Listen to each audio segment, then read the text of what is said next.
واخفض لهما جناح الذل من الرحمة। পিতামাতার সামনে বিনয়ের সাথে তোমাদের মাথাগুলোকে ঝুঁকায়া দাও, অর্থাৎ নিজেকে অক্ষম ও হেয় করে পেশ করবে। এই ভদ্রতা নম্রতা যেন কেবল লোক দেখানোর জন্য না হয়। শব্দ শেষে আল্লাহ তাআলা মিনার রহমাত বলে এই কথাই বুঝাইছেন যে নম্রতা ভদ্রতা যেন ভালোবাসার সাথে হয়, আন্তরিকতার সাথে হয়, সেই দিকে লক্ষ্য রাখতে হবে। এটা হলো 5 নাম্বার নির্দেশনা। 6 নাম্বার নির্দেশনা আল্লাহ তাআলা বলেন وَقُلْ رَبِّ ارْحَمْهُمَا كَمَا رَبَّيَانِي صَغِيرًا। আল্লাহ তাআলা বলেন, এ বান্দা তুই আল্লাহর কাছে দোয়া কর তোর মা বাবার জন্য। হে আল্লাহ, আপনি তাদের প্রতি রহম করুন, যেমনই ভাবে তারা আমাকে শৈশবে লালন পালন করেছেন, এইভাবে আপনি তাদের প্রতি রহম করুন। এই সর্বশেষ আদেশ দ্বারা মূলত পিতামাতার জন্য আল্লাহ তাআলা সন্তানকে দোয়া করতে বলেছেন।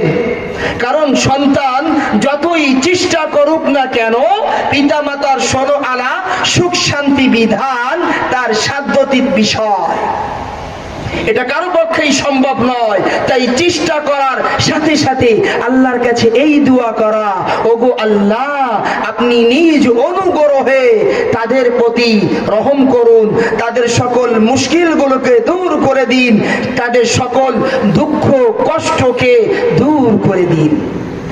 মুসলমান পিতামাতার জন্য তাদের জীবদ্দশায় এই দোয়া করা যেমন জায়েজ, তাদের মৃত্যুর পরেও তাদের জন্য এই রহমতের দোয়া করা জায়েজ। বলেন না সুবহানাল্লাহ। কিন্তু পিতামাতা যদি কাফের হয় তাহলে তাদের জীবদ্দশায় এই দোয়া করা যাবে। তবে কাফের অবস্থায়, কুফর অবস্থায় যদি পিতামাতা মৃত্যুবরণ করে তাহলে তাদের জন্য এই দোয়া করা যাবে না। পিতামাতার অধিকার ও হক সম্পর্কে কোরআনুল কারীমের উক্ত আয়াতে এই 6টি নির্দেশনা দেওয়া হয়েছে। এখন কেউ যদি চায় তাদের বার্ধক্যকালীন অসহায় অবস্থায় তার সন্তানেরা তার সাথে সৎ ব্যবহার করুক, তাহলে তাদেরকেও তাদের পিতামাতার সাথে সৎ ব্যবহার করতে হবে, নতুবা যেমন কর্ম তেমন ফল আপনাকে ভোগ করতে হবে। পিতামাতার সাথে সৎ ব্যবহারের গুরুত্ব এত বেশি যে রাসূল সাল্লাল্লাহু আলাইহি ওয়াসাল্লাম আল্লাহর প্রিয় আমল সম্পর্কে বলতে গিয়ে নামাজের পরপরই পিতামাতার হক সম্পর্কে, পিতামাতার সাথে সৎ ব্যবহারের কথা উল্লেখ করেছেন। আল্লাহর নবী সাল্লাল্লাহু আলাইহি ওয়াসাল্লামের হাদিসের মধ্যে এসেছে, এক সাহাবী তিনি নবীজিকে প্রশ্ন করতেছেন, সাআলতুন নবী সাল্লাল্লাহু আলাইহি ওয়াসাল্লাম আইয়ুল আমালি আহাব্বু ইলাল্লাহি আযজা ওয়া জাল, ক্বালা আস-সালাতু আলা ওয়াক্তিহা, কুলতু সুম্মা আইয়ুন, ক্বালা সুম্মা বিররুল ওয়ালিদাইন, কুলতু সুম্মা আইয়ুন, ক্বালা সুম্মাল জিহাদু ফি সাবিলিল্লাহ। এক সাহাবী বলতেছেন, আমি আল্লাহর নবীকে জিজ্ঞেস করলাম, ওগো নবীজি, আল্লাহ পাকের নিকট সবচাইতে প্রিয় আমল কোনটি? আল্লাহর নবী বললেন, আস-সালাতু আলা ওয়াক্তিহা, যথাসময়ে নামাজ আদায় করা। ওই সাহাবী আবার প্রশ্ন করলেন, তারপরে কোনটি?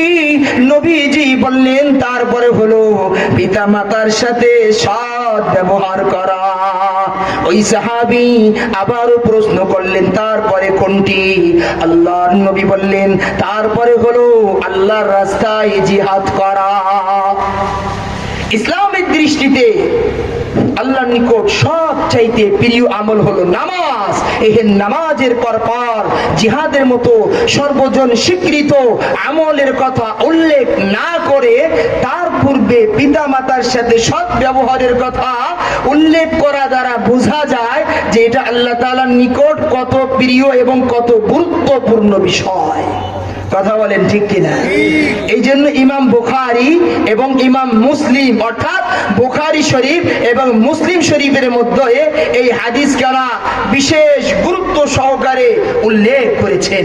মোট কথা কোরআন ও হাদিসে পিতামাতার হক সম্পর্কে সমানভাবে আলোচনা করা হয়েছে, তাদের প্রতি সমানভাবে গুরুত্বারোপ করা হয়েছে। কাউকে খাটো চোখে কোথাও দেখা হয়নি।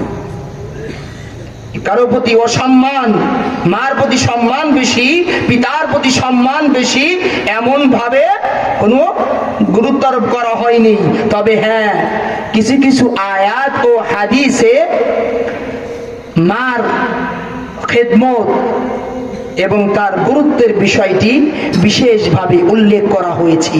কারণ সন্তান লালন পালনে মা যে ত্যাগ স্বীকার করেন, মা যে অবর্ণনীয় কষ্ট বরদাস্ত করেন, পিতা তার 4 ভাগের 1 ভাগও করেন না।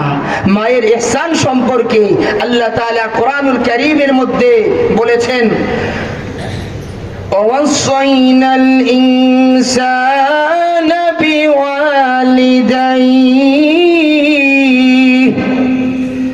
حَمَلَتْهُ أُمُّهُ وَهْنًا عَلَى وَهْنٍ وَفِصَالُهُ فِي عَامَيْنِ أَنِ اشْكُرْ لِي وَلِوَالِدَيْكَ إِلَيَّ الْمَصِيرُ। আমি মানুষকে তার পিতা মাতার সাথে সৎ ব্যবহারের জোর নির্দেশ দিয়েছি। তার মা তাকে কষ্টের পরে কষ্ট করে গর্ভধারণ করেছে।